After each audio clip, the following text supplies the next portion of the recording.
InnovaBuzz podcast, helping smart businesses be even more innovative. Hi, I'm Jürgen Strauss from InnovaBuzz. Welcome to episode number 89 of the InnovaBuzz podcast, designed to help smart businesses committed to innovation, service, and modern marketing become even more innovative. In this episode, I welcome to the podcast as my guest Phil Singleton, co-author of SEO for Growth. He's also a Duct Tape marketing consultant and owner of his own web design agency, Kansas City Web Design and SEO. We discuss SEO in great detail and the concept of making your website the hub of your online presence to build your authority and to be a revenue-generating asset. This episode is full of great marketing advice for any business. Without further ado then, let's fly into the hive and get the buzz from Phil Singleton. Hi, I'm Jürgen Strauss from InnovaBuzz, and I'm really excited to have with me today on this episode of the InnovaBuzz podcast, all the way from Kansas City in the USA, Phil Singleton from SEO for Growth. Now, Phil is co-author of several Amazon best-selling books, including the book named SEO for Growth. He's an active blogger. He's a Duct Tape marketing certified consultant, and he runs his own web design agency. So welcome to the podcast, Phil. Hey, thank you so much. Yeah, it's a great privilege to have you here. Now, me too. Kim Doyle suggested we get you on the podcast, so big hello to Kim. Thanks for the introduction. Great, yeah. Yeah.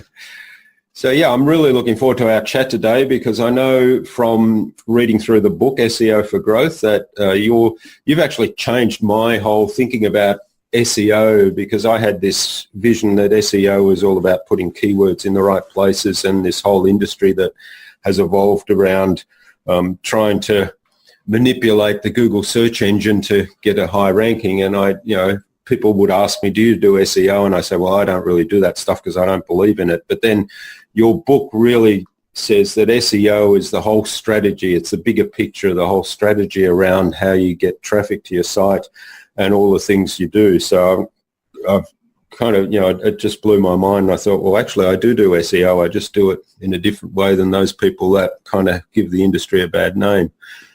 So I really appreciate that summary, because that is so genuine. It's like, yeah, I mean, that's exactly in a nutshell kind of what it's come to. And I've got a couple opinions on how it, what it's all about and how it gets there. But yeah, that's really it. It's doing things holistically and aiming and looking at them the way Google's looking at them now.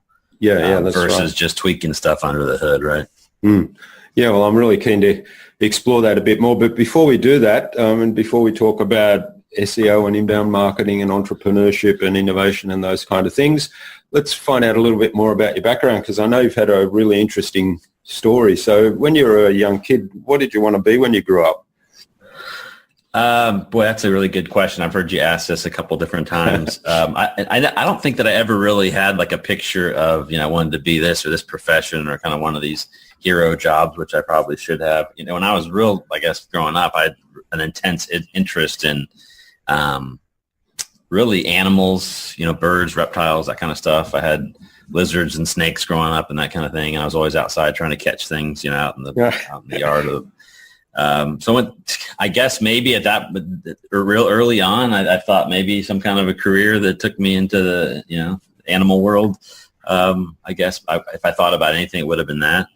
But really, I think when I kind of got old enough to think about, what I wanted to do, I think the real kind of early on, maybe career change. Because some days you grow up and it's like, am I here or, I'm in my 40s. Do I still know what I want to be when I grow up? I think I kind of do, and I'm there right now. Yeah. But, you're just kind of thinking about great opportunities that are in front of you, what other things you could do to kind of extend your story out. But for me, I think one of the really big things was going through college, not knowing what I wanted to do and just hoping for a job to get out and start earning, and being on my own 2 feet right out of school. And what ended up happening is that happened. I got a job. I got a job at an insurance company. Because it was there and they interviewed me, and the salary and the training looked really good. But what ended up happening is that I stayed there for 3 years. By the third year, I was kind of looking around and I'm like going to work in a beige building, with beige carpet and beige cubicles. Yeah. with beige pants on. And I'm looking around. I actually still have this vision in my mind, like looking around, having this realization where there's guys that have been in this insurance company for 20, 30 plus years. Right. And I was like, this is just not me. And every day that I went, the first year, second year, third year, the days got longer. And watching the clock, and it was just felt like I was kind of, my soul was slowly being crushed. Yeah, well, when you start, I've realized that when you start watching the clock in those situations, you're in the wrong place. Well, the bigger realization, I think, to me, and I had this early on, I don't know if that was because I just had a moment of maturity or what, but I felt I got to a point in my life in my early 20s where I had this job where it was kind of like the salary and stuff was good, and it just felt like all of a sudden I could see my life being pulled down a direction that I was never really going to get out of, because each year that went by, I made a little bit more money, got a little more comfortable. And I was like, geez, unless I make some kind of a change and figure something out here, then I'm just going to be stuck down somebody else's path or destiny, right? Yeah. So I did something really wild that at that time that my parents, I think, thought like truly probably lost a screw. I just basically picked up my bags, quit my job, and moved over to Asia, because I figured, hey, you know what? A lot of different reasons. My dad company was doing business out there. I always kind of had a little bit of an interest in Asia from just things that I'd read about, and always kind of interested to me. And I figured, hey, you know what? I'm going to move out there, do something adventurous, learn Chinese, and spend some time out there. And that's the one point, I think, where it really kind of changed the trajectory of my life and my career path, and ended up, basically putting me on the path where I am today. And that was kind of, through a bunch of different things, opportunities came in front of me, kind of marching down this digital path into SEO and web design, all that kind of stuff. So did you have a port of call there in Asia, or you mentioned your dad was doing business out there? Yeah, he worked for a theater chain called AMC Theaters. It's here in the States, and they were growing internationally at that time. So he'd always come back, and I could see kind of the light in his eyes about Asia, the speed of everything, how things happen, the work ethic, all the things that were going on. And actually, I had a friend of mine who had a twin brother in college that was doing a semester abroad in Japan, which I don't think too many people were doing as much as they are now back then. And that just always kind of interested me. So what ended up happening is I packed my bags. I went up there. I studied Chinese for 2 or 3 years, and I went back and got to the States and got my MBA. That was in the school called Thunderbird in Phoenix that does a lot of international management, that kind of stuff. As soon as I graduated and got my MBA, I ended up getting a job that took me back to Taiwan. Okay. So that's how I went. So I was 2-3 years there, and then I took another 7 years after grad school, 7 or 8 years working there. And that time was right around the kind of the .com era. So I'm this, guy in Taiwan that could speak, was basically functionally fluent in Chinese. Helping these North American startup companies in the .com era raise venture capital from strategic agent investors and that kind of stuff. So that was really exciting, a lot more exciting than selling, or trying to work in the insurance industry early on. So I really felt that time was cool. Of course, the .com thing bust. That's right. Yeah. And I had to find some other ways to add value, kind of as a Westerner in a place that's basically 99%.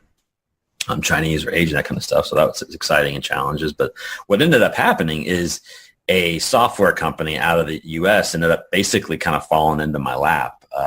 They had some issues with the company and the technology in the States, and for all sorts of various reasons, they wanted to move to Asia. I had happened to have been doing some work for these guys, and they said, hey, we're going to set up shop in Taiwan. So basically in a very short period of time, I ended up being able to kind of get investment funding and have a software company that had about 25 employees. So again, got to build something from scratch on somebody else's dime in another country. But it really was at that point, kind of in the early 2000s, that I started to see this, the digital stuff, and it started to really make sense to me, because we were selling it. At that time, we were selling a consumer software product, and we were selling it around the world. Most of it was coming online. A lot of it was retail stores. But what was happening, again, this is early 2000s, most of our sales were coming from these, affiliate relationships from people that had forums and kind of the precursors to blogs and that kind of stuff. But in a nutshell, they had the traffic and the audience and the community. So we'd be working with these guys through the affiliate banners. They'd click through to our site, buy the software, And a lot of these guys, the big ones, on a $99 piece of software, they were buying, they were getting 50% of the commission. And if you had a lot of traffic, we were cutting checks out through this software company for $50,000, $60,000, $70,000 a month. And I was like, holy cow, these guys are probably not working all that much. And here I have a company with 25 employees, investors, product support. Our piece of that 50% was almost basically got, eaten down to zero. And it was even then where a lot of these people were searching for software and stuff was through Google. So I was like, dang, that's really where all the action is. As people search for these solutions, they find these communities or whatever, or what have you, the content, and educate themselves and then purchase, once they find a solution. And so that thing we ended up selling kind of in the mid 2000s, and I moved back to the States.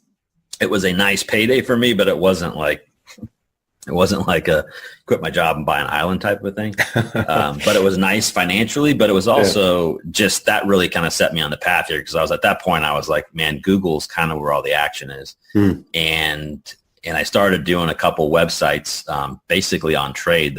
My wife and I moved back here, bought a house in Kansas City, and I was kind of trying to figure out what I wanted to do for a few months. And I ended up doing one website. And you gotta look, the one thing I didn't really set in the beginning of this is I am a true industry outsider in terms of web design and internet marketing, this kind of stuff. Finance geek, knew none of it, not traditionally trained in graphic design or any kind of internet marketing or coding or anything. So when I moved back from Kansas City after this kind of software adventure that I was in Asia, I literally went out and did a barter deal for this auto detailer, because I ended up buying a car, and I said, hey dude, you should stop selling auto detailing services for $25 to these car dealers that weren't paying him anything. You should try and go directly to the retail market, so you can maybe make $100 a car or $200 a car for John and Nancy, then either get versus the auto detailers are trying to basically get them for nothing.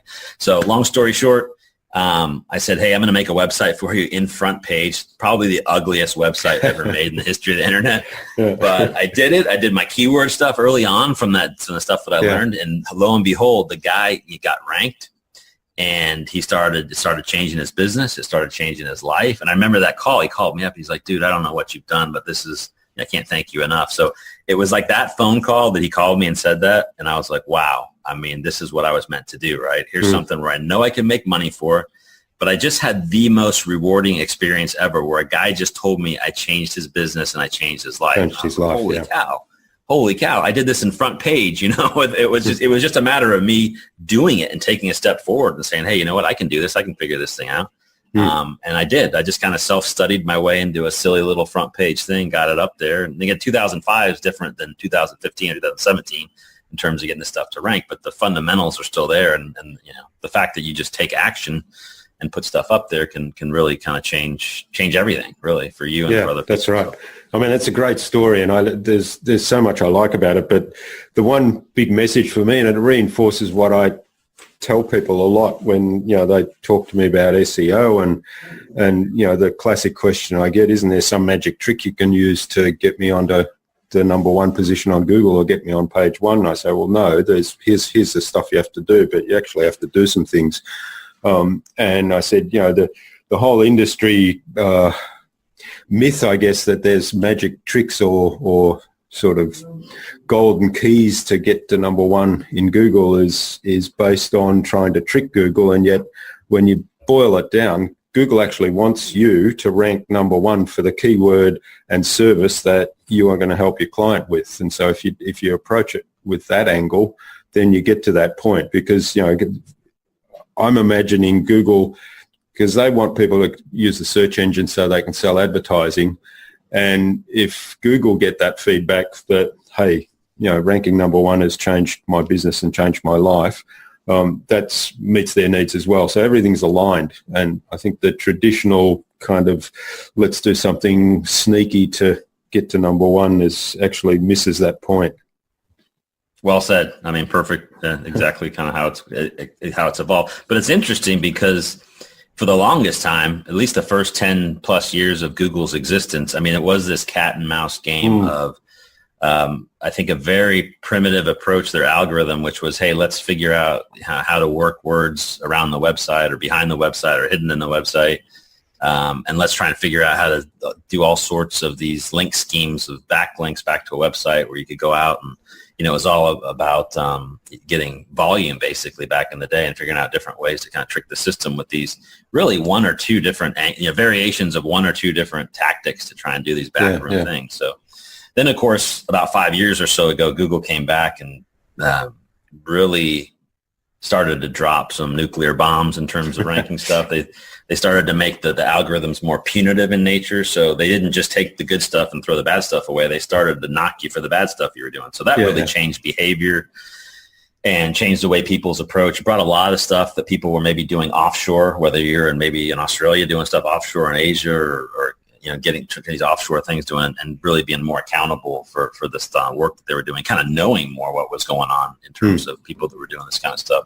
But more importantly than that, what I think Google's gotten really right, aside from really fundamentally changing behavior in the SEO industry, which is great because it's become more of a consulting-based service than it was kind of a backroom write a check, get me ranked type of a service, right? Yeah. That part of it's changed. But what I love about Google right now is I look at Google and Google rankings more as almost a marketing KPI. And the reason I say that is because they've become really good at going out and measuring a variety of diverse signals, right?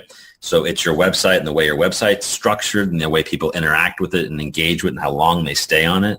But they're also measuring your reputation, how you're getting online reviews and this kind of stuff, your social media participation. Your content marketing, where your stuff's getting posted on your own website and other websites, your citation strategy, where you're getting your business cited in direct and high trust, high authority directories around the website, and collectively, right? And when I map those things out like that, it doesn't start to sound like SEO anymore. It sounds more like digital marketing. You know what I mean? When you're doing all these pieces. Yeah. And the thing, though, is if you look through all those components through the lens of Google, it kind of helps you think about them in a way where you should tie them all together. Because I think the biggest mistake, on the other hand, people make is they hear all these things, but they end up doing these tactics randomly. So they hear blogging and they say, oh, I heard him say blog, so let's just go blog more. Well, if you're not doing it strategically, meaning you didn't make your website the referral source for everything, you didn't do your keyword and topic research, or you don't know who your ideal clients are, then you're just blogging into thin air for nothing, right? But if you're thinking about who it is and you know how people are searching, you're baking that kind of stuff into your strategy, and then building your website kind of from the ground up with all these things kind of through the SEO kind of Google lens. It's, I think, one of the best ways to tie things together. So to basically kind of approach digital marketing as if you were Google is what I think, you get the benefit, of course, of getting better SEO rankings, getting ranked higher and getting those leads. But it also just helps you get, I think, more of a return on all of your digital marketing because it kind of makes them more tied together versus kind of just randomly shot out there. Yeah, that's great advice. And I absolutely concur with you there. And one of the things that you said, and we usually start with this when we do any project, is who's the audience and what are they looking for? What are they expecting, and how you're going to meet that expectation. And so that kind of informs the whole SEO and keyword strategy, if you like.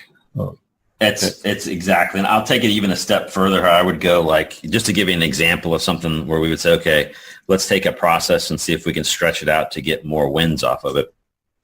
We think, of course, blogging is a really important tactic in all of digital marketing. There's several reasons for that, but if you subscribe to this is a great way to build authority, build organic content on your website, have something that you could then share and distribute out there, then we kind of we're all in agreement there. But what we do instead of just instead of writing strategic blog posts on single topics, what we do for ourselves and for our clients actually too is we go out there and say, hey, you know what? If we're going to have this blogging strategy, let's create a blog series of 10 or 15 posts. Okay. I love it. Yeah. And then we're going to have them so that they can independently be, published as independent posts. But at the end of those, we're going to stitch those together so that they can become an ebook call to action, right? Right. Then we're also going to take that same ebook and then convert it into a Kindle and make us or our clients an author up on Amazon so that they can then reach that audience, but also gain the authority of being a published author type of thing, right? Then we get that action and say, okay, we're going to use that to leverage maybe some PR, some things, or perhaps use it to launch maybe our own podcast campaign. Or now we've got something that's, kind of launchable, a little bit of attractive type of thing where we've got some authorship, we've got taken that initiative now. So it's one of those things that really, if you think about, okay, we know we got a blog. If you just blog, once a week, that's great. If you optimize for it and distribute on social media, that's even better. But if you can think of ways to package these things, to really repurpose them in ways, kind of, again, with kind of that Google mentality, then you can get 3, 4, 5, 10x out of one activity versus just kind of doing them singled off. And I think that kind of approach, that strategy that I just mentioned, is really kind of how I look at anything, whether it's getting up on podcasts or doing blog posts or any approach to any type of digital marketing. Kind of see if you can take a look at it the way Google would look at it, and also look at it to see, like, let's just not do it just for the purpose of that thing. Are there other ways that we can get some more value out of it so that we get a bigger bang for the buck, basically? Yeah, I really love that, and I'm glad you kind of brought that up. I was going to ask about it because I heard you talking about it on some other podcasts, and I think you outline it in the book, if I remember correctly. So, but that's really great, and I know. Awesome, you really did read it. Some people say they read it, but nah. That's proof. That's proof. It is in the book. You're right. Yeah, yeah. but I heard you talking about it on another podcast as well. So, yeah. You've also mentioned, I think this was probably in the book as well, that you said 99% of websites fail, and I thought that was pretty harsh because I typically say 90% of websites just sit in cyberspace and do nothing but take up space. So 99%. Well, if you think of the internet and how many people actually rank on the first page, and that a lot of people go out and, I think there's a statistic from like 2014. I can't remember if we put it in the book or not, but it's something. Google did a study with another agency here in the U.S. I think it was 2 or 3 years ago. And the number back then, it was something like 57% of small businesses, and I believe in the U.S., still don't even have websites. So you think of the ones that do, at least here in the U.S., I mean, our small business or our business community is brainwashed with TV ads from GoDaddy and from Wix and Weebly and all these other ones that sell them for $25, $50 a month. And people just think that they should, it kind of brainwashes people to think that websites are digital brochures, and they're working against trying to get the evolution of websites into marketing platforms. So it gets pretty tough to go in to be like, okay, if you've got to do this custom website or work with a marketing strategist, you're going to probably have to invest more than a GoDaddy web builder website, because somebody's got to go in there and work with the strategy. So you build these things in a way that they become investments and not just digital brochures or expenses. So I mean, I stand by that number. I think it's probably 99.9% of new websites that go up there. They don't, and that's what ends up happening. I think people feel burned by the industry, because it's like, when you get a new website, and this is, I think, was what a lot of small businesses are struggling with. I think they think when they go out to get a new website that it's going to solve one of their marketing problems. Yeah, that's right. Job's and done. then they go get a pretty website, and they got this honeymoon period, but then the phone doesn't ring anymore. Now all of a sudden they felt burned, even though wherever the service they bought from, I'm sure most people don't say you do this and you're going to rank number one to make the phone rings. I still think that they think that's what's going to happen. And then so the feeling of being burned is there, because it's like, look, we tried this. Of course, we tell everybody usually, and you probably see this too, right, is that a lot of business owners that go out there and they can already sense that traditional, random marketing doesn't work like it used to, right? Especially when I talk to guys here in Kansas City, they're, especially the older generation, they're just like, whenever they needed more business, they did more yellow pages, they did a TV ad, they did a radio ad or whatever it was. Yeah. And there was a predictable amount of sales that came off of that. Now when they do it, the phone doesn't ring at all. And they're just like, what is going on? And I tell people, well, it's not that. It's just because you're creating the demand. This is demand's going back to the internet, and you're not there to catch it because you don't have any reviews. You can't find your website. They can't find information about you. So somebody else gets that business and not you. So I still think that kind of stuff still works. But again, this is, I think, where people kind of feel like they get burned. And kind of the reason why we try and make a strong statement there is like, let's think about your website as a marketing platform, as the referral source for everything that you're doing online, and then position it as the revenue generating asset that you need it to be, versus just one of these things you go price shop to get the prettiest, cheapest thing up there. So, that's great. I couldn't have said that better. And I think part of the problem is that people do go price shop, and unfortunately there is a big section, certainly here in Australia, and I suspect it's the same around the world from some of the communities I'm in, that, there is this price shopping and we can get it done cheaper somewhere else and we can outsource it to India or whatever and get it for $500 and then you get this other sentiment, which is this color isn't quite right, or this little icon or this little text should be a couple of pixels over to the left to make it. They get caught up in the only thing they understand, right? Which is maybe the pixels and not the other stuff that they should right, be. Yeah. And so it's a case of, well, is that going to get you business or not? Exactly. But one thing I will note on that is where we come in, and a lot of times you can get kind of the traditional business owners to the light bulb will go off. And one of the things actually has been working for me really well in the last 2 or 3 weeks to get this point across is I just on a hunch went back and looked at what the most valuable companies on the U.S. stock exchanges are. And I showed them because there's actually a website that does this, and I wrote a blog post on it earlier this week because I was I see people's eyes pop up when we're in person telling them about it because it really shows them. I tell them what the top 5 most valuable companies in the U.S. right now, and in order, and it kind of shifts around, but it's basically Apple, Google, Microsoft, Facebook, and Amazon.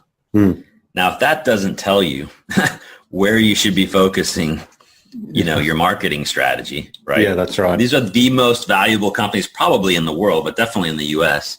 And they all represent some form of digital marketing. They represent the devices we consume content on. They represent the ways we find content. They represent the ways we socialize online. And that's what the financial markets are telling us are the most valuable places, and they're the top 5. It's so people are if you don't figure this piece of it out, this is kind of where all the action is. Some of this stuff is passing you by. Then my next piece of that is I actually have where we struggle sometimes because you still get people that are trying to figure out, dip their toes in digital marketing. You get the guys that are coming up and they're millennials here that are just getting. Some of those guys, I got a tree guy. I think he's 29 years old. He does tree trimming and tree removal and that kind of stuff. You talk to a millennial about the traditional forms of marketing and they're just that's not how we buy. I mean, they're already natives. You know what I mean? Exactly. They and I'm stealing the word that you and I think I can't remember in the last episode that you had, but digital natives I think is what one of the words that was used there. I love that. But it's true because you don't have to pitch a 29-year-old entrepreneur in a home service that all the action is on reputation reviews website. They totally get it. They're just we get it. We understand the value. Let's do it the right way. Here he comes in and we rank him on the first page, number 1 in a lot of cases. He's got, I think, 30 or 40 reviews where the guys that have been around town doing it for 30, 40 years have 1 or 2. He looks like the guy that's been doing it for years, the go-to tree guy. You know what I mean? Yeah, and he just jumped in. He's stealing market share away from. That's happening all over the place.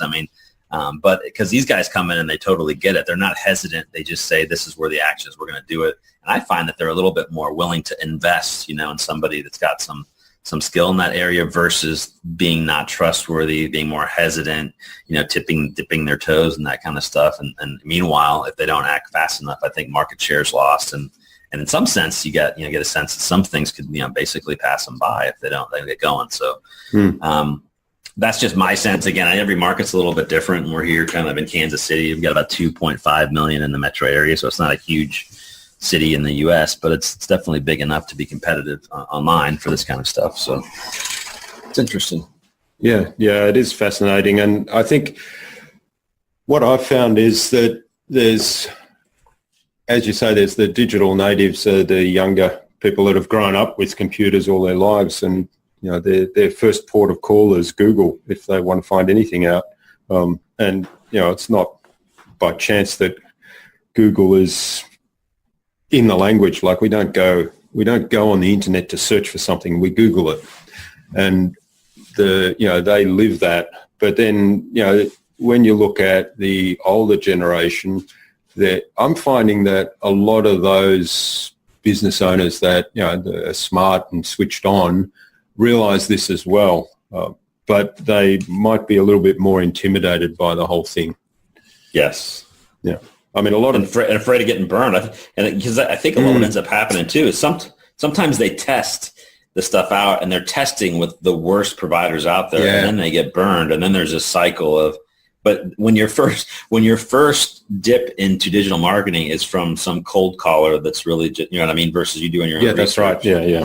then there's this the cycle of, going downhill because they're just like, it doesn't work, I don't trust it, that kind of thing. And then That's right. And they don't know enough about it to ask the right questions or, keep control over something that they've got no understanding of. So they're totally at the mercy of their provider. But yeah, exactly. Interestingly enough, when I still go out and talk to people, I still think we're kind of in the golden age of inbound marketing, maybe still in the early phases of it. I mean, I've been doing it a while, so it seems like, geez, it's been out. But in reality, it's a small percentage of companies, and so many companies still need this help and need to kind of, tie it all together and get it right. And there's just kind of starting to get really new tools out there, I think, that help you, plug it all together with marketing automation and that kind of stuff. So I think this is going to be, something that's going to be around and in some sense still, like I said, kind of right in the middle of it, or maybe still right in the beginning of it, which is going to sound weird to some digital marketers who've been doing this for a while. Well, I mean, my background's, you mentioned earlier about not being a native of the industry and so on. My background's in chemistry, so I'm not a native of the industry either, but I've always been into computers. And back in 1997 or 1998, we set up a website in the company I was working for, a global website that's still around today. And the idea there, we coined the term authority website, authority content. Nice. And we put that together. And Google wasn't around then. So Google started in 98, I think. And we were doing keyword research through Yahoo. And we were doing search engine optimization through Yahoo in a small team. And that, that website actually turned around the business that we were working for. So it's a little bit of a parallel story, I guess, to the Liverpool story with Marcus Sheridan. But we were doing it in 1998 in the corporate world. And that philosophy of providing, useful content to the audience and the right audience and talking their problems, talking their language and giving them solutions that they needed, for me became the philosophy. And so when I went into starting my own web company, and that was the way I approached the whole lot. And all these big Google ranking updates and so on, where suddenly the internet was abuzz with, my rankings have slipped and so on. I remember the first time I saw that, and I thought, I better go and check all my websites. And basically, if anything, they'd improved. So, I thought, well, I must be doing things right. So, and that philosophy still today is what's working. So it's not as if it's new. Wow, that's pretty amazing. I don't think I heard the first time I heard Google, I think it was 99. Yeah. I'm pretty sure they started out of the garage in 97. That's right. Yeah. Of course. Yeah, I remember finding it first, and I thought, hey, there's this new search engine. I'm going to play around with this. So it was like everybody I was talking to was saying, I never heard of it. Stop. Yeah, we had one of the guys in Asia that was I guess a Silicon Valley startup that we were trying to raise money for, and he mentioned it to me, and I was like, that sounds cool. And I remember that being the first time that I ever even heard of it. With somebody just mentioned it, and it was like an offline recommendation to find it, which is funny. Now it's a word in the dictionary. That's right. Yeah. So who would have known then?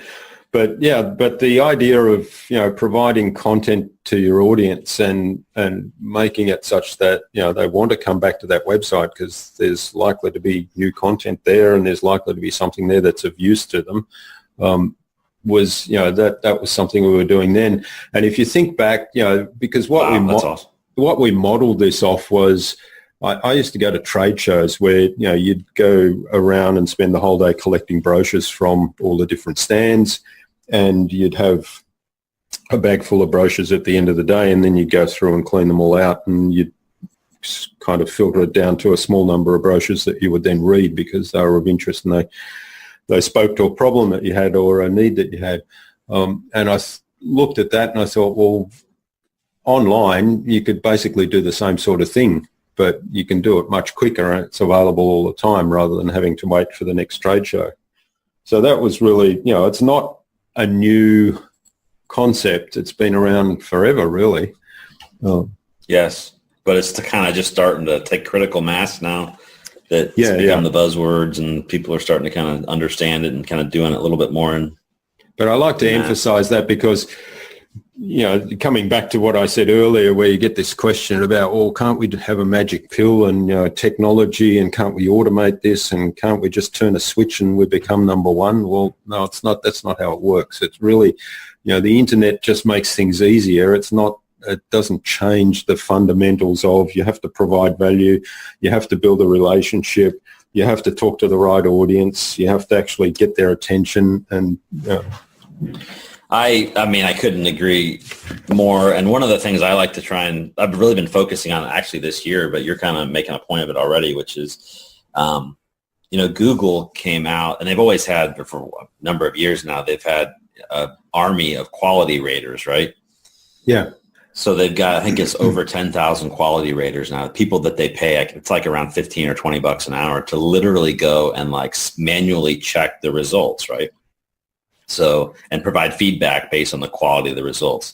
So I think one of the most important documents in SEO, probably in all of marketing right now, is the 57-page Google Quality Raters Guidelines, which anybody can Google and download the PDF. But I check it out every year, and they changed it already 3 times this year, and they just changed it again actually this week.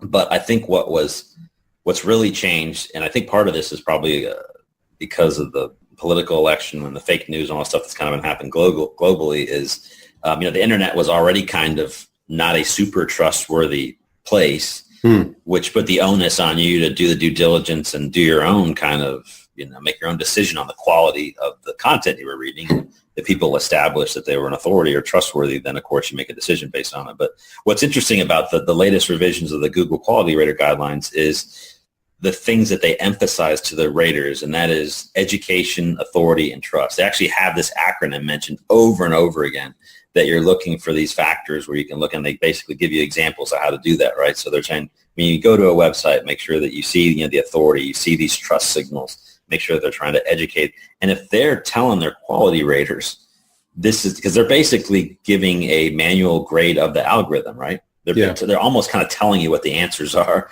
by telling you what to look at. So if they're emphasizing these things, then you want to make sure that your website is showing these things to the algorithm. So all this stuff of, making sure that you're up there, you've got a detailed About Us page, you show your address, things that make you very trustworthy, where you got contact information, you're blogging, you're showing yourself as an authority, you're showing that maybe who you're, some reviews and testimonials, all the things that, I look as almost kind of proving to a customer, almost kind of like you're in a court of law, right? You're trying to prove that you're a real person. You're not hiding stuff. You're not hiding it. You're putting it all out there. I think Google's really trying to go out there and crawl websites and look for these things that established trust and authority, which means we have to do that as marketers or even people that are selling market services. So kind of gets back to what you were saying, just of all these things of how we should be doing this, tying them all together, how we should be blogging.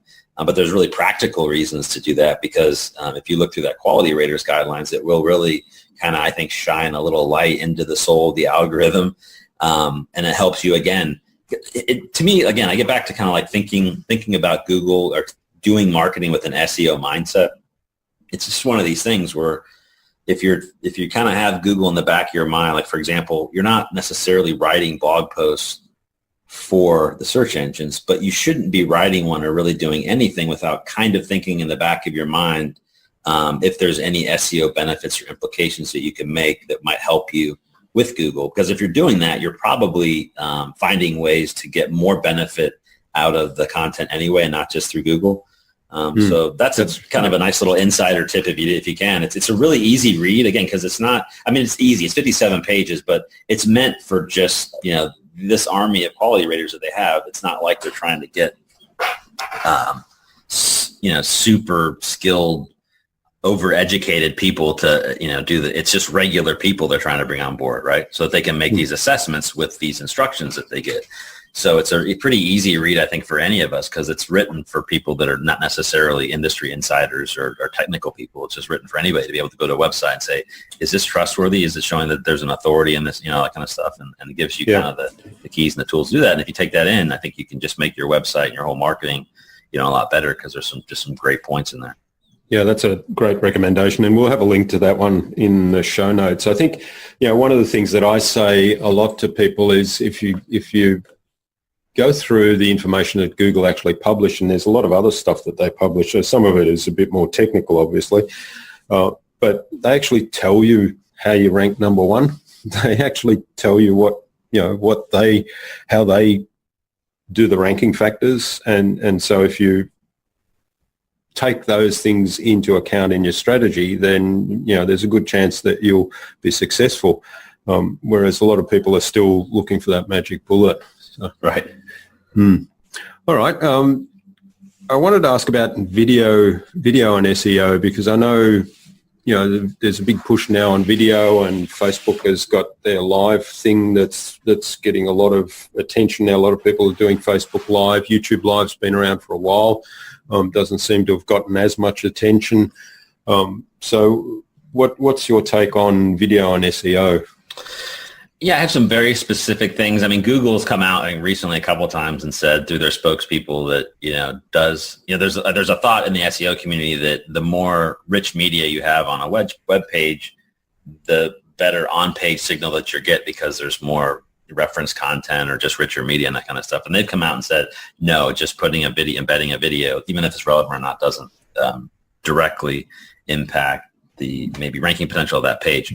But what they don't say, and what a lot of people are really hot on, is that if you've got a nice video on your webpage that's embedded or native or whatever it is, one of the things that people believe that they can prove is that if the dwell time on a page is high enough, meaning the length of time they spend on a single page, then they can correlate that to higher rankings. Mm-hmm. So if you've got a good text on there, good rich media, and you have a video that keeps people on because they listen to the radio, well, then theoretically they're increasing. So they're indirectly helping it. It's not the video itself that's saying you added the video, we're giving you points, but they play the video and you're on the site longer, so the dwell time increases. So then that's a quality signal for Google, right? And then they rank. So Google doesn't come out and say any of this is true, but people have been able to say, look, I've done this. I've got 1,500, 2,000 words down this long form blog post. I put video on it. That's high quality and relevant. People are playing it.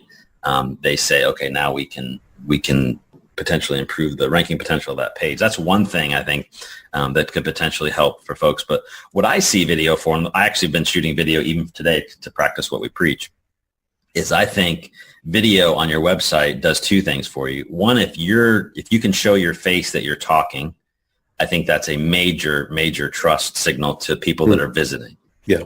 Versus a static picture. So they're on your website, they stay longer, there's some ranking potential there, but just the fact that somebody can see and get to know, like, and trust you on your website before they leave, because most people, if they're going to buy a local service or any service really, are interested who's behind the company and might at least want to get a first impression.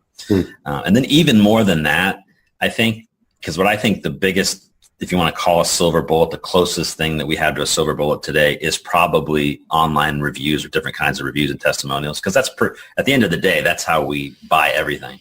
You search on Google, top choices come up, then you're just looking for who's the person is. If they've got the most reviews, whether it's on Amazon or Google, whatever it is, usually you're going to get a chance to get that call and perhaps warm them up so much that they're pre-sold by the time that they get to you. But if you can go to a website, and like one of the things that we're doing for some of our clients is to get actual testimonial reviews, right? Yeah. Now you're talking about jacking the conversion rates, because you've got somebody that's vouching for you in person and video that's saying, these guys did, I'm an actual customer and they did a great job. Again, just kind of increases the conversion potential, which I think ties to SEO to some degree, but it also keeps people on the site longer, which we're pretty sure, in fact, some of us would say we know is going to help you with SEO as well. So that's my extent of it. I'm actually looking at it for those reasons, for conversion purposes, or to getting people to trust the site more or to stay on the site longer is kind of, so one of those things, again, where if you say just any video, well, it's kind of like just doing any blogging.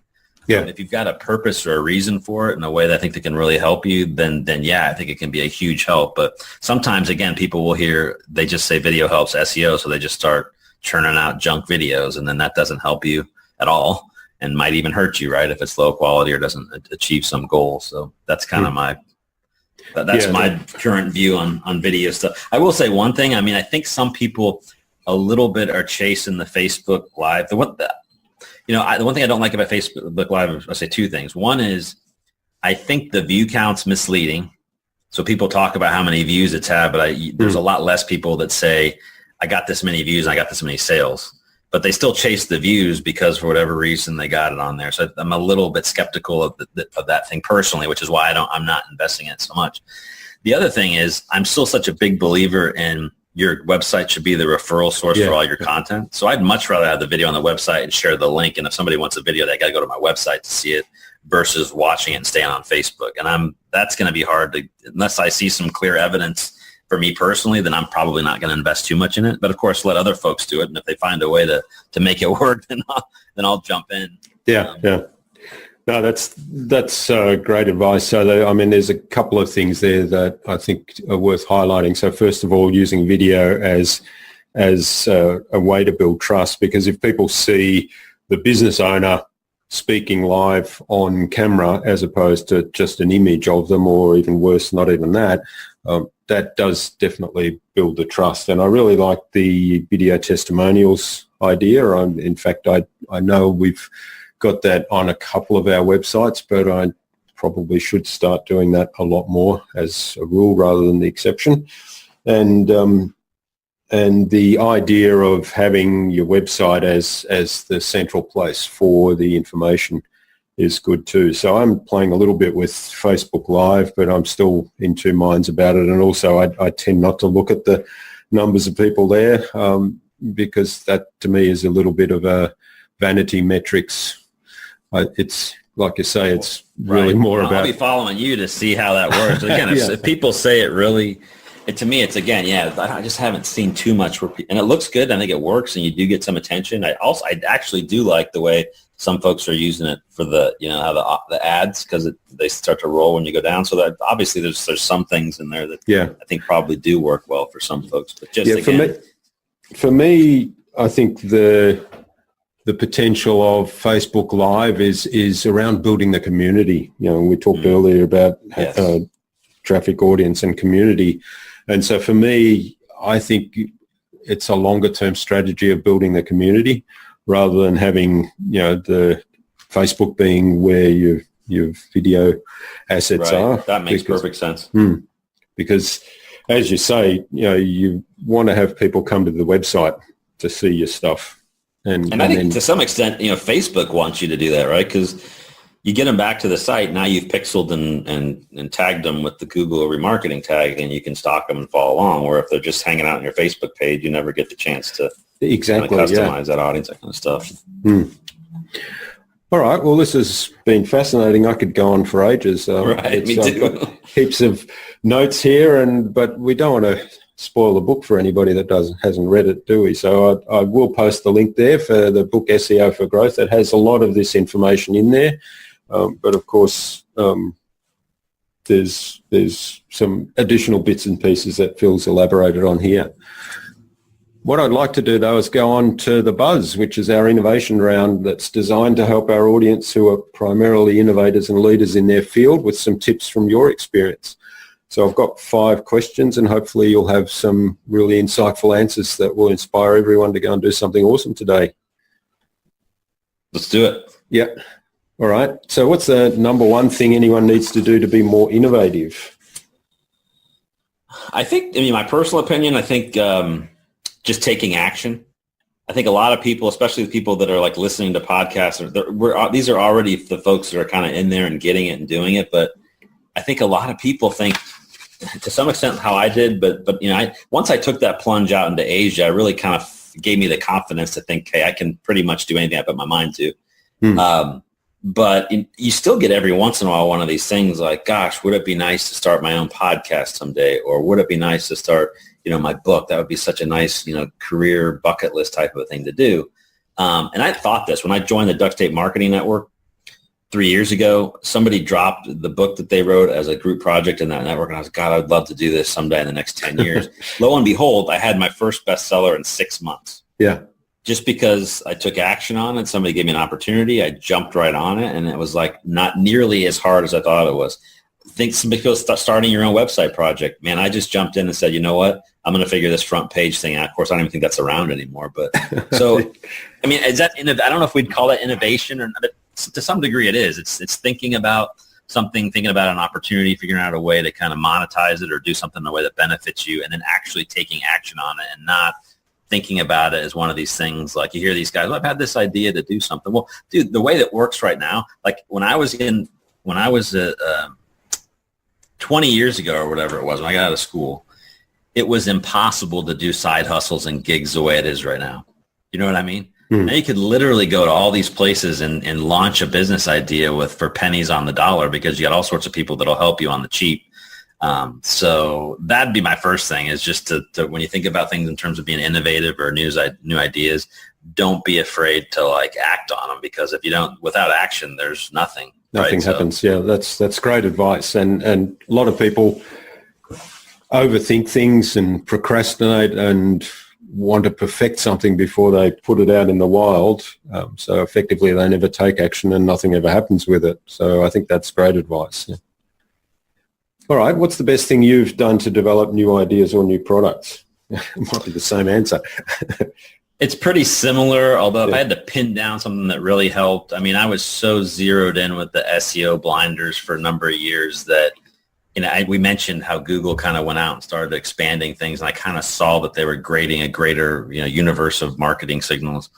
So then I went, for me, what really opened the doors was kind of getting involved with duct tape marketing, and that's when he really, you know, the approach of figuring out your ideal customers and kind of building everything around those people. So I think that approach of kind of looking at problems or solutions or things from the way people or the ideal person, whoever it is, and then trying to reverse engineer that. Because that's really what I've always done with SEO is, hey, don't just try and build something and game it. Let's figure out how people are searching for it and then build content around the search activity versus doing it after the fact. And that's the way a lot of marketing is done right now, right? Let's figure out who the ideal client is. And instead of just randomly creating client, let's go interview these folks and figure out what it is they really like, and then just create content around those folks, and then everything else kind of builds around it. So that kind of approach, I guess, has really changed the way I think about things. Is if there's a new product or a new service, let's really think about the problem that we're solving and the people, especially the people that, you know, you're trying to solve it for, and then work backwards from that. And that, I think, is new for me anyway. I think it's helped me think about a lot of different things. If I'm going to undertake a new project or a new side hustle myself, I'm always kind of thinking it from that lens.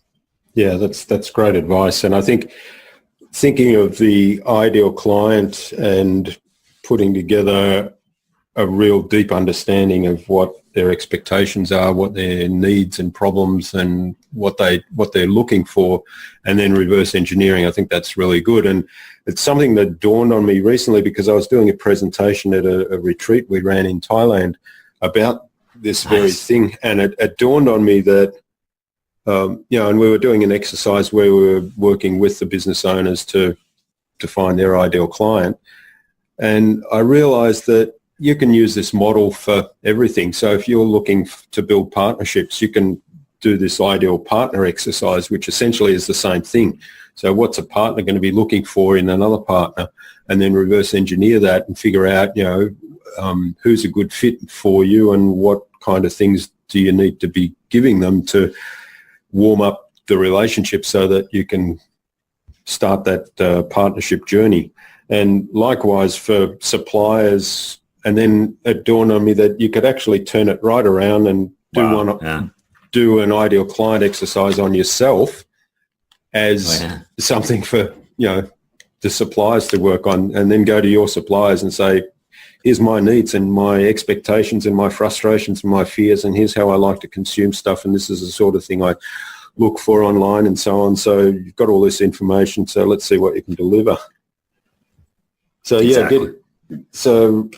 and I know that duct tape marketing is because going back to when I first started this whole ideal client stuff, duct tape marketing was one of the models I really worked this off. So that's definitely great. Yeah, I mean, it definitely changed because, again, I came from finance and then I got into SEO and I got a technical thing, and it really just kind of opened my eyes up to kind of, I guess, what, obviously folks like you have already kind of been doing for a while. But yeah, once you kind of figure out that piece, it's like, let's just not think of something because it's cool and then make it and hope people will buy it, right? It's like, focus on the folks and the solution and then work back. And then can be, like you said, can be used anywhere. Yeah, that's right. All right. Well, what's your favorite tool or system for improving your own productivity? My own productivity. I mean, that one doesn't really come to mind, although I will say, I think products and tools, especially when you're doing, really, I guess anything right now. I'm thinking in terms of an agency or an SEO service providers, we're always constantly looking for something that's going to help us, but it can't be a marginal benefit, right?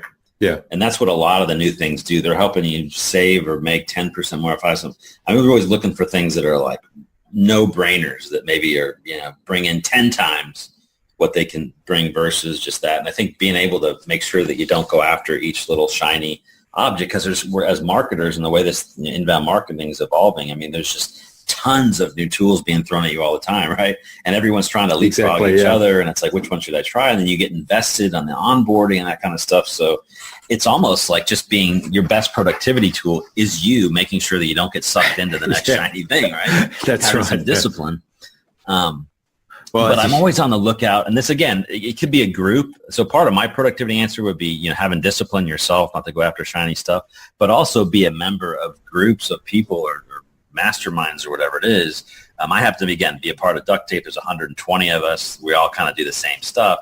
And a lot of other people are always testing other things out. And then you're in this group that you're on, whatever it is, and you're kind of sharing that idea. So being able to, rely on other people that are actually using stuff in the field in your realm or whatever is going to be hugely valuable, right? Because if somebody in your group that you trust says, man, I tried this and it is awesome, then you're going to try it versus, seeing something or getting sold yourself because somebody else, got in somebody else's marketing funnel or something and believed something that was coming down. So, that's how I think helps me, because I'm relying on a little bit myself, my own discipline, but also listening from other people that have been guinea pigs and then making choices on new solutions that way. And that's really helped me quite a bit. I mean, I've actually got a few tools out there that I think are, been able for us to be able to add a ton of value to our clients for relatively low amount of cost. And that's what we're all trying to do right now, right? Not just marginally mark something up, because then it ends up being not very profitable.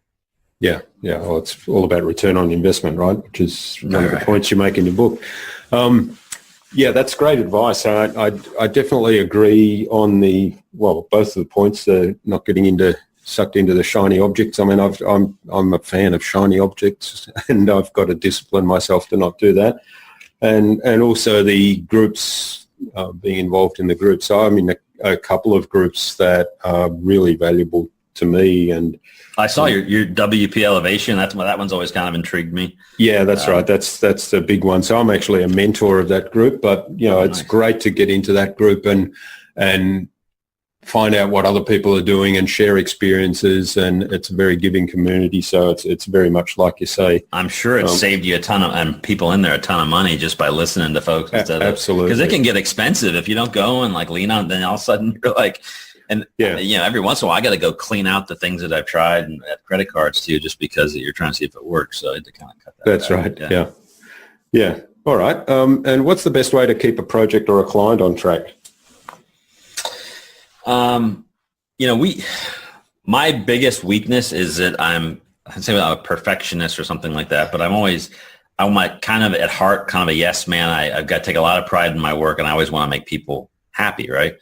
And that's just kind of how I've approached business, is you want to try and keep your reputation as high as possible. The problem with that is sometimes when you're in any kind of space, at least in the business that we're in or I'm in, if you start saying yes off spec without charging, you cheapen yourself immediately, one. And two, you start sliding down this slippery slope of things because you just all of a sudden said yes to one thing. Why aren't you saying yes to this and that, right? So the best way I keep the stuff on track is really to try and document that front end and have a blueprint or a plan. And this is the one thing I think I'm probably really good at, because there's other parts of our business where I probably, for all these years I've been doing it, almost kind of still run my business in some ways as a solopreneur.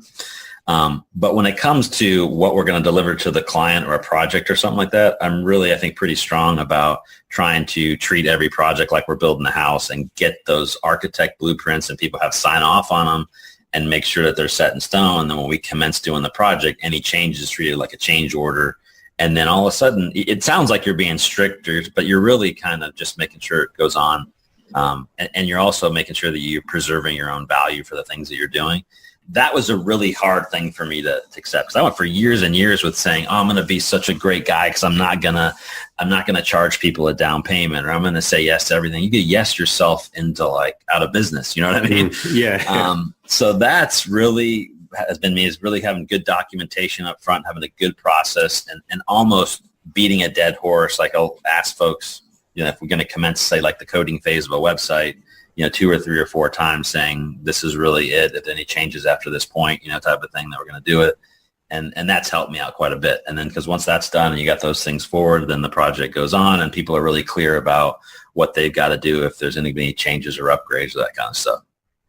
Again, I think I'm hopefully not being too specific. My only frame of reference is what I've been doing the last 12 years. And this has made my life a lot less stressful by doing this, actually. So I think that's great advice, and I think that's been a big lesson that I've learned over the years, to make sure you have a really clear spec, and then be fairly firm on, that's outside spec and we can do that, but it will have these implications and this cost. Because sometimes making a change will impact on something else that was in the spec originally. So there's two things. It's the cost plus it might sort of negate something else that we're trying to do. Well, especially any clients that don't know the business. I mean, a lot of times you do something that looks, a small change to them looks like the 2 changes you might have that look small to the client or look large to the client. One might be actually technically very complex and take a long time to, bug fix or change or figure out a solution. The other one might be instant, right? Just press an update button, and they don't know. They just, you know what I mean? All of a sudden, but the problem is you've created some sense of conflict there because you haven't, spelled that kind of stuff up or what. That's right. Yeah. I love your analogy to the house building, because I remember when we had our house built and I essentially project managed it, but the builder had this very clear brief and design brief, and everything was spelled out. And, along the way we came back and said, oh, actually, having seen that now, can we add this or can we change that? And, they were always very accommodating, but in the way they did it was, yeah, sure, we can do that. It'll take us, a couple of, and it might stretch the delivery time by 2 weeks, and it'll cost this much extra. And that was it. So then we had it there, and we could make a decision whether we wanted to make the change or not based on that. But in the world of web design, I found that it's, for some reason, unless you spell it out, it's the one business out there where I think there's some sense that, almost once you build it, you're kind of, there's like this warranty to always fix things or come back to it or not. So unless you kind of spell that stuff out and you start doing a lot of websites and don't have these things, on, like say, on track or scheduled out, then, if you got 100 or 300 or 500 websites behind you and some of them are coming back, all of a sudden it's like you created this monster.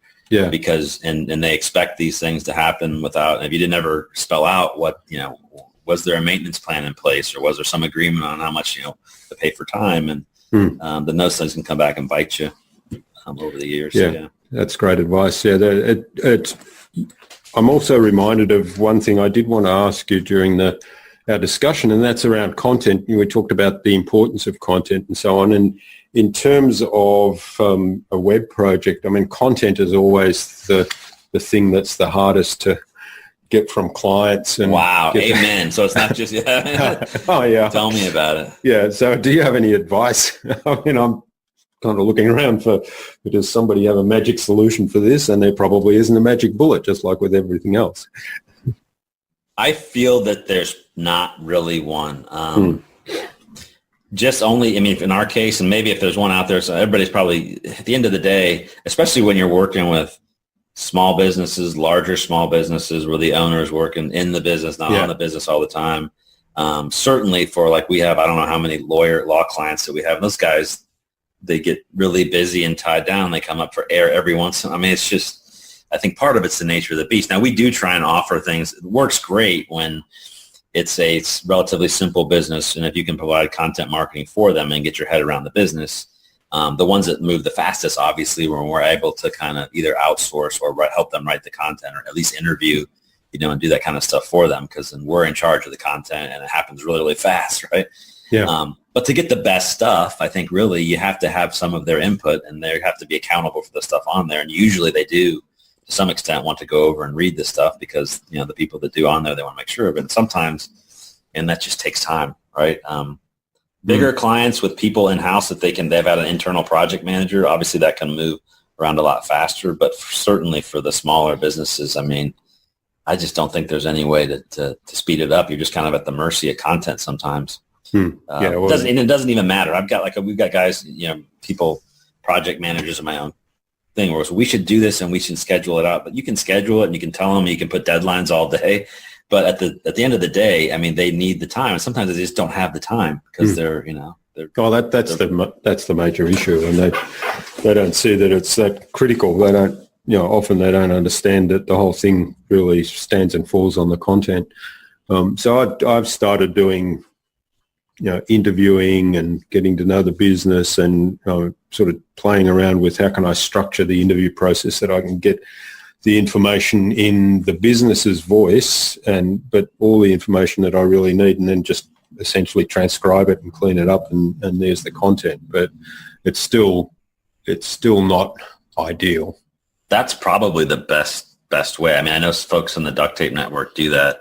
We haven't worked that in, but we probably should. I mean, that's the best way to do that is but then that's your time. And if all of a sudden, it's tough, I think, because we're getting kind of knee deep into like agency type stuff. But content, that's just the trickiest piece, because, once you get that blueprint down, everybody, you're crunching out the mechanics of it. But how many of us have built, especially you got web design folks in here, you get a website that's like 90% done and you're waiting weeks and weeks to like the last 10%. Yep. The content. Yeah. When are we going to launch this website? Well, as soon as we've got the content. Yeah. All right. Well, the fifth question in there, we got sidetracked there a little bit. The fifth question is, what's the number one thing anyone can do to differentiate themselves? Well, this is probably one of my favorites, but I think the one thing you asked the question, can you do to differentiate yourself? And I think that's just to take action to differentiate yourself, right? Because I'm going to give you an example of myself. I mean, I would consider myself a true introvert. And I mean that by not like I'm shy or anything. It's like when I go out and talk, or if I'm having a sales meeting, it drains me like emotionally and actually physically, right? I think that's the nature of being an introvert. So I never really got out there and put myself out there, did interviews, did podcasts. I didn't really blog until a few years ago. Everything was kind of just behind the scenes and kind of a more technical person. But what I think you have to do now, and I see the way this works myself, is you got to really get yourself out there and prove that you're an authority in your niche. And the more you can do that by, posting content, getting involved, trying to write books and interview people and do podcasts and these kind of things, the other guys aren't doing it. And the extent that you can do it and show your action, you start to raise your position basically in your niche, and you work from being not an influencer to becoming a micro influencer to maybe becoming an influencer in your tribe or your group. And we all, no matter how big or small they are, we all got a group of people eventually that we know that look to us for some type of advice. Is it 10 people? Is it 100 people? Is it 1,000 people? Is it 100,000 people? But that part of it, just taking action to kind of look at yourself to have that goal to be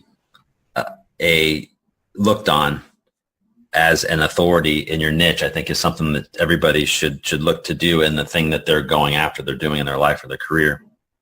And I've kind of made that the bullseye for myself, right? So I'm really into this. I'm really into SEO. I'm into SEO-driven websites. I want to make sure that everything I do, we're going to kind of build around that. So I went and just kind of attacked that, and that's always kind of the goal that I have. So I've been make sure that I go out and try and create relationships. And I purposely joined the duct tape market so that I had a way. I looked at different courses and things to go after. I'm going to give you an example. I looked at different courses and things to go after. That kind of stuff is great. But the thing that I like about John's group is that he has the courses and the baseline things you can go in and kind of do passively, but he's got the network where I had the chance to join it and then actually personally go meet him a couple times a year and then prove myself. And then what did that happen? I said, I did this. I started to blog for him. I started to do some little bits of stuff to work for him on the side. And then he built enough trust up in me that I actually approached him to write a book and trying to ride his coattails and of influence to try and help that leverage my own, right? Yeah. So again, it just comes to this piece of having that picture of yourself and picturing yourself, I think, as an authority, and then working towards that goal. Because I think for some of us, like I'm maybe a little bit shy by nature. It's like, gosh, to be an authority, you got to be out there and talk about a lot of people. Well, no, if you can actually confidently picture yourself, as an authority in something you're interested in, then you have that, and you just got to take action to start working for it. There's lots of things we can do online that, over time can help us accumulate authority. And that I think is the ultimate differentiator, at least in the space that I'm in. Yeah, that's great advice. So basically, it's take action, get out there, and get involved, and think of yourself as an authority, because you really have to be. It doesn't even matter if you're whatever, even home service, as a plumber, a tree service guy, a lawyer. I mean, show something that shows like you are the market leader, you're the leader, your opinion matters. There's all sorts of things you can do that. And that to me is when you land on a website, if you land on a plumbing website or whatever it is, they're all look the same unless you can say, this guy's got 50 reviews, this guy's got 2, this guy has an ebook, this guy has none, this guy blogs, this guy hasn't blogged in 5 years. All of a sudden it's like you're doing these things because you've made that authority piece kind of the goal of what you're trying to do. And then you've built this body of work, again, on the referral source of your website. And now you've really, truly differentiated yourself, and you've made somebody pretty clearly, maybe in 20 or 30 seconds when they land on your website, that you are differentiated from the other guys, and you're the clear choice or the person to follow or the person to buy from. And that's kind of so is that like, you asked for one number one thing, it's kind of a lot of things. Oh, that's great. If it's one thing, it's like, think of yourself as an authority and act on, making that a reality. Yeah, no, that's great advice. And it's funny because we've just launched a plumber's website. He's in the industrial plumbing area, but one of the things that I'm working with him on is putting up authority content based on his extensive knowledge, which he has a lot. So I think I'll play him that last bit of recording that he just said there. It's not just me saying it. Yeah, that's right. All right, this has been great. Thanks, Phil. What's the future for you of SEO for growth, for Kansas City web design? Well, the one interesting thing was, again, I've got this kind of, I call it the Google or SEO mindset. We wrote the book. The book became a bestseller. We got a lot of backlinks and authority, and all sorts of great people said great things about it. But what we really, one of the main purposes of it was to try and figure out a way to take the model that I have here in Kansas City and find ways to, educate and maybe even license that out to other people around the country. So what we ended up doing is, which I think you'll find interesting, or maybe some other folks will, is we've got this site, SEO for Growth, right? But we built it on the WordPress multi-site network. So we've got multiple child sites that we built that are city specific. So we built one called St. Louis SEO for Growth. We built one called Atlanta SEO for Growth. And lo and behold, after we set these things up and launched them and put a bunch of great content that was specific for these cities, they started to rank. So St. Louis SEO, our St. Louis SEO for Growth, ranks number 1 in the maps and organically for that city. Atlanta SEO, we've got that one ranking in the top 3. Las Vegas, we just launched, I think, last week. It's already on the first page, right? So what we've done is we've created this network of SEO websites for services in local cities so that other marketing folks could then license them and start to get SEO leads through something that had kind of a branded trust and proof behind it. So when you land on St. Louis SEO for Growth, you see based on a best-selling book, it's got reviews, it's got all the stuff, it's got the person on, all the things that we talked about in this episode are on those little things. So that's kind of like the next thing is really tough to scale a business in Kansas City and take that and say, I'm going to open up another office and run other kind of, because that's tough. But I can take what I've learned and work with John on his piece of it, package that into a book, and then show other people how to do that by licensing that model out. Now all of a sudden they rank for a service that they wouldn't normally go after, and they're getting new leads through that channel. And they've also got now some ability to have some credibility. Because again, if you're selling SEO services, I think it's really important to show that there's something behind it and you're just not another like cold call or robocaller or something guaranteeing ranking. So you ask the next phase, that's really what's kind of it, is trying to figure out ways to kind of scale something out and maybe get a small piece of it versus trying to take a big chunk and say, I'm going to conquer the world by creating 50 more Kansas City web designs, around the U.S. or whatever. So that's been an interesting thing. We signed up, we showed people, we had a webinar. By the end of the webinar, we had 15 cities. I think we've got 17 cities launched right now. We've kind of closed the program now while we get those launched, but that's been an exciting thing. And again, it's this thing of let's just not create a book for the purpose of having a book. Let's have a book. Let's launch it. Let's create courses off of it. Let's see if there's ways to license it and help other people out. So again, we're figuring out ways to kind of have these multiple win-wins off of it and not just thinking of the one launch or the one piece of it and then leaving it at that. And that's the one that we're working on that. We got the SEO for Growth. We've got the SEO for Growth kind of certification, and we call it agency partner model. And then I'm just, continuing to kind of grow our SEO and web design business here in Kansas City, which we love doing, which is really just kind of pretty much specific to Kansas City businesses, some regional ones. We've got a few in other states that are kind of finding us in other places. But this is kind of where my heart is, small business, small local businesses. Yeah. I don't think that's ever going to change. I'll be doing this as long as I can do it, basically. That's great. So I look forward to seeing more. I noticed that you were doing the certifications on the SEO for Growth website. So we're almost ready for that. Yeah. We got. So in terms of contacting me, check SEO for Growth. I love LinkedIn. That's my favorite thing. I always connect with anybody that of similar interest on that piece. That's kind of where I spend most of my time socially. But if you want to check out what we kind of built, I've got kcwebdesigner.com, which is how we built our agency, model and offering. And it's cool because if you type up Kansas City web design, you'll see we kind of rank pretty much for everything around here locally. So it's not just me talking. We actually do rank and have a lot of clients. And I've got an SEO site that ranks number one if you type in Kansas City SEO or kcseopro.com. If you wanted to look and make sure that, so sometimes, when you talk to people, it's funny, we'll talk to people in a meeting. If you're able to sit in a meeting and say, type in Kansas City SEO, and we come up, number 1, 2, and 3, it's all of a sudden the eyes slide up. I was okay, well, it's not like an eye roll type thing. It's like, okay, these guys doing it and they're actually practicing what they're preaching. They're ranking. It gives you a lot more kind of credibility in what you're saying. So I, challenge the audience to prove that I know what I'm saying. I'm just not another one of these SEO shills that's, claiming to have the right solution or right approach to Google. All right. Well, that's great. Thanks, Phil. So we'll have the links to all of those places there. And certainly if you Google SEO Kansas or something like that, you'll find Phil at the top of the Google rankings, and you can reach out and thank him for all this wonderful information he's shared today. That's great. So what's the number one piece of advice you'd give to any business owner that wants to be a leader in innovation and productivity?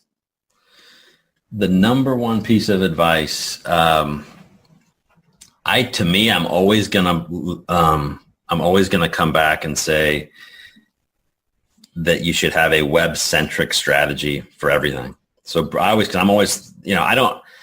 came into the business wanting to be able to figure out ways to dominate Google. And what I found was you can't just be a great race car driver. You need a car, and the website's the car. So whatever you're going to be doing in the future, I don't even care if it's like, I'm even telling people that we've interviewed for like positions here. It's like, if you're not doing anything you want some advice, go out and build your own website and start building your authority now. Start blogging on stuff, start showing people, build up a track record and record it on a website in a way that shows that you're a professional type thing. And I think that extends to people and businesses as well. So take it back to your website. Make sure you got a nice professional website. Make sure that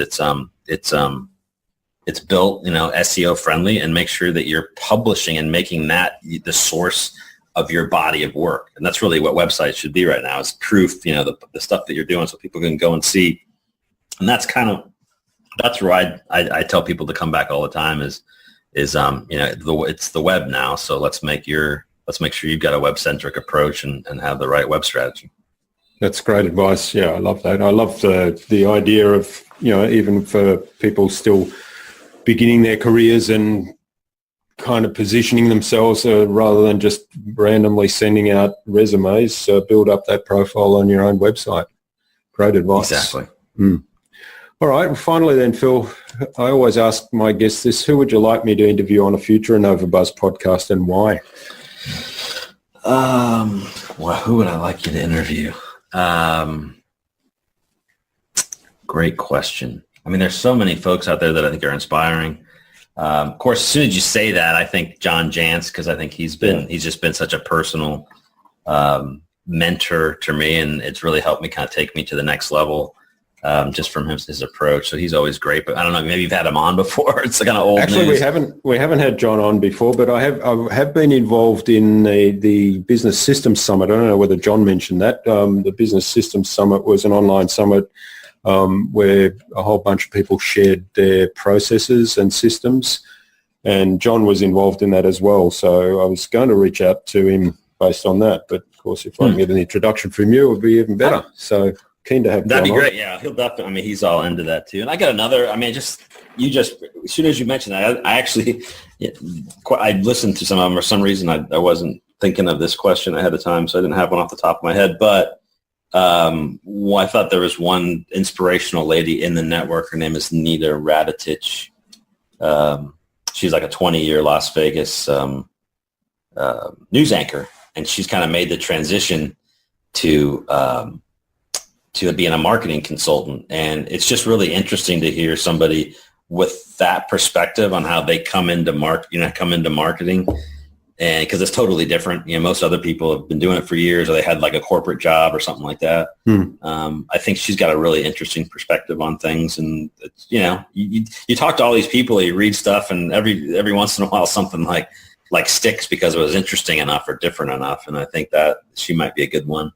All right. To have she if you're thinking about some that's kind of more along my lines. Of course, there's all sorts of major influencers that are out there that are great, but they might be a little bit harder to book sometimes. But I saw you. Did you have Jeff? Did I see Jeff Bullis on yours, or was that? No, we haven't had Jeff on ours. We've had we had Kevin Kelly on last week. I think that was great. We published last one. Yeah, and we had Michael E. Gerber on back in November, I think.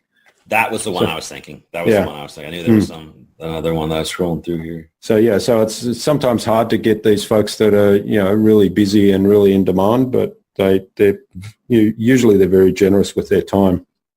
Well, and podcasting is it was like John will talk about. You guys are talking. I don't know how long you've done it, but I mean, it was important for a while, and all of a sudden, it's like the last 2-3 years. I think it's like super hot again. And even for me, I went and I was like, it just totally blew my mind how awesome podcasting is. Because it's like, if you think about how people go out and say for one tactic people use in SEO is to do a guest post and try and get that guest post placed on an authority website. Well, you got to crunch out 1,000 words. It's got to be really good, probably better than stuff you put on your website. People are inundated with guest blog post type of things, and you got to pitch it and go out, and it takes a lot of time to write it up, or it may be expensive to do it. But if you position yourself the right way and have something, it's so much easier to talk to somebody for 20 or 40 minutes and give your best stuff and hopefully bring your A game than it is to spend an entire day or half a day trying to write something that's good enough to put on their website. And they'll probably reject it anyway because they're not accepting guest blog posts, right? Yeah. So all of a sudden you do this blog post, you do this podcast, the production value is a lot higher. You get access to an audience, right? You get access to however the way the host promotes it, maybe through email or social media, show notes on the website type of thing. So there's all these extra benefits from doing it. Plus it's just a cooler thing. You're a guest, right? And as a host, you're the host. So it's like you get all these extra benefits, all this kind of stuff. So it really just blew my mind how this, I think, has become one of the ultimate content marketing things. And then we talked about how to differentiate yourself. Well, you are differentiating yourself as a host and a guest, right? So it's just one of the ultimate pieces of content marketing. And I just started doing this a couple months ago. I think Kim Doyle, who you mentioned, was the very first one I've done. I've probably done, a dozen or maybe 2 since then. But completely has blown my mind how powerful this is from a content marketing standpoint, and how it is actually, I think, the perfect form of organic link building, because you put show notes, I earn the links back to the sites that you're going to note. I'm going to link back to your website.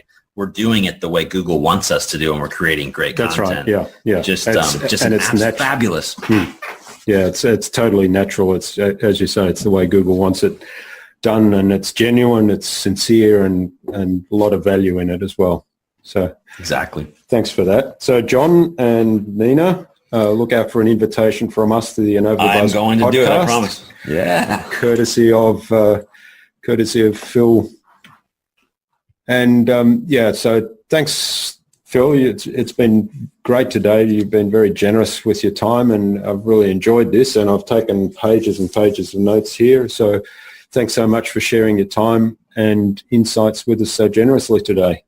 I really appreciate this. And the other thing about podcasts, when you talk to somebody like yourself, I'm so insightful and so grateful to be a part of it. But the other thing I would say about podcasting, especially when it's fun ones like this, is it really kind of gets you supercharged. I'm sure you're probably feel a little bit blood's flowing, my blood's flowing. Hopefully people get motivated that are listening to it. And it's just kind of one of the nice little additional benefits that I think podcasting has. So again, thank you so much for having me on the show. So I'm always kind of leaving it like really excited and pumped up. Absolutely. I always feel the same as well. I think, I say to myself each time when I hang up, I've just had an hour's masterclass, with somebody that really knows their stuff and is really on top of their game.